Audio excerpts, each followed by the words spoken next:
ئەمە هەروەکو مریشک و هێلکە وایە کامیان پێش کامیانن. ئاخر ئێمە باسی دووشە دەکەین، باسی فکرێکەکەین لەگەڵ باسی کێشەیەکی نیشتیمانیەکەین.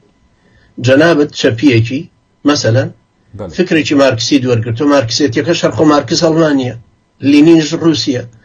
باش فکرێکی مارکسیت پێ قبوڵ بووە بۆی بزاوتێکی کۆمەڵایەتی لەسەر دروستکەی، بزاوتێکی سیاسی و سەربازی لەسەر دروستکەی کە خەباتی کوردایەتیە. وایە یەکێکی کە مەسەلەن لیبرالیە، فکرێکی دیموکراسی و مافی مرۆڤ ومەی پێ قبوڵە و هاتوو خەڵکێکی لەسەر ئەساسیاتی ئەم دیموکراسیە پەروەردە کردووە ئەوێ خەباتێکی قەومی پێ بکە. بە هەمان شێوەش ئیسلامیەکە وایە، فکرێک و ئایدۆلۆژیەتێکی ئیسلامی وەرگرتووە، دراسەی ئینسان و گردون و ژیانەکاتەوە بە قول وەڵڵاو ئەحەد، پۆلێنی سیاسی کردوون، خەڵکی پۆلێن کردوون بۆ مسلمان و کافر و منافق، هەروەکو کە ئەو پرۆلیتاریا و بورژوازی و کۆنەپەرستی پۆلێن کردوون. بۆچی ئەو مافە لە لای قەومیەکان هەبوو لای ئێمە نەبوو؟ باشە سەلاحەدین ئەیوبی کە جەنابەت باسی قەومیەتی فارسەکان و تورکەکانەکە، سەلاحەدین ئەیوبیش ئیمپراتۆریەتێکی گەورەی دروست کردبوو، بەڵام کورد بۆچی خۆی نەیپاراستوو؟ خۆ دەوڵەتێکی مەغۆل نەهاتووە کوردایەتیەکە بڕوخێنێتەوە، ئەوەی زمانی سەلاحەدین و کوڕەکانی دوای سەلاحەدین. یەکەم خەڵکێک پێی وایە ئەبوایە سەلاحەدین ئەیوبی دەوڵەتێکی قەومی دروست کاوە کۆی کە مەلا مستەفایان مەسعود بەرزانی ئێمە خەیاڵ پڵاوە لە زمانێکە ژین پێش ماتزینی کە پێوترێ پێغەمبەری نەتەوایەتی. نابێ سەلاحەدین ئەیوبی تۆ قانچی لێدەی لەبەرەوەی بیری نەکردوێتەوە وەکو خەڵکانێکی قەومی کە لە ساڵی 1735 بەدواوە هاتوو. بە هەر حاڵ ئێمە ئیشکالیاتمان لەسەر ئەوە نییە کە بڵین ئەم ئیسلامیانی کوردستان ئامادە نەبوون مەشروعێکی ئیسلامی کوردستانی هەڵگرن، بەڵێ ئامادە بوون بە هەموو معنای کەلیمە. کەی ئامادە بوون مامۆستا؟ هەموو ئێستاش ئامادەن برا، مەشروعی هیچیان نابینی ئەوەی تیانە بێ. کاک سەلاحەدین محەممەد بەهادین ئیخوان مسلمینن، یەکگرتوو ئیخوان مسلمینن بەڵام نێونەتەوەی نین، وەکو چۆن غەنووشی ئیخوان مسلمینە بەڵام تونسیە، وەکو چۆن هەر یەکێک لەو ئەحزابانە ئەبینی حیزبی ئیخوان مسلمینە، خۆ حەماسیش ئیخوان مسلمینە بەڵام پرۆژەی وەتەنی خۆی هەڵگرتووە. یەکگرتووش وەهایە برا بەڕێزەکەم، کۆمەڵیش وەهایە، بزوتنەوەی ئیسلامیش وایە، بەڵام ئەم خەڵکە دێ بۆ تەرکیزکردن بۆ لێدانی ئیسلام و ئیسلامیەکان تەرکیزە خاتە سەر ئەم جزئیاتە، ئەوەش فەرامۆشەکە کە 36,000 پێشمەرگە لە بینی پارتی وێچێتیا کوژراوە.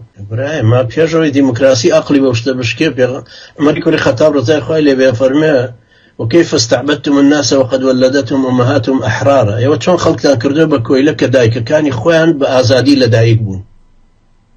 هەر باش ئەمە لە هەر قەومێکی ترا بۆیان کرد بە دروشمێک و دەستورێک. باشە ئەسڵەن ئەم قورئانەی ئێمام حەدیسی پێغەمبەر صلی الله عليه وسلم هەمووی تەکیدی لەوە کردووە لا فەرق بین عەرەبی و عەجەمی إلا بالتەقوى. چ جیاوازیەک لە نێوانی عەرەب و کورد و تورک و فارسا هەیە؟ هیچ. ئێمە یەکەم جارە لە ئینسانیەتە هەمویان وەکو یەکە بینین. ئێمە وەکو کوردیش بیر لەوە ناکەینەوە وەڵا کوردێکی قەومیمان پێ باشتر بێ لە عەرەبێکی دیندار، ئەوەش بیر ناکەینەوە چونکە ئەو شەڕەشۆقە ناکەین بۆ قەومیەکان. ئێمە بڕوامان بەوە هەیە کە ئیسلامیش بۆ خۆی مەشروعێکی ئومەمیشە، ئەفکارێکی ئومەمی، بەڵام لە هەمان کاتە خزمەتی ئەو واقعەژەکە کە تایەتی.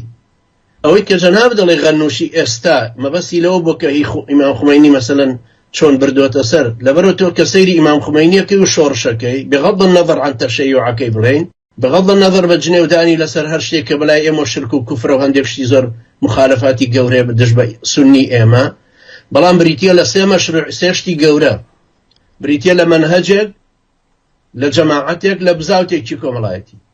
ئەنجا ئەم سێشتە سێشتی تری لەخۆ گرتووە، قیادەیەکی محەنەک و لێهاتوو جدی، نخبەیەکی مسەقەف کە قیادەی جەماوەرێکەکە خوێنەدا.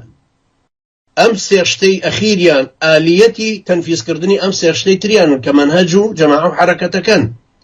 ئیمام خومەینی بە کامل معنای کەلیمە شۆڕشەکەی لە شۆڕشی لینین و لە شۆڕشی فەڕەنسا کەمتر نییە.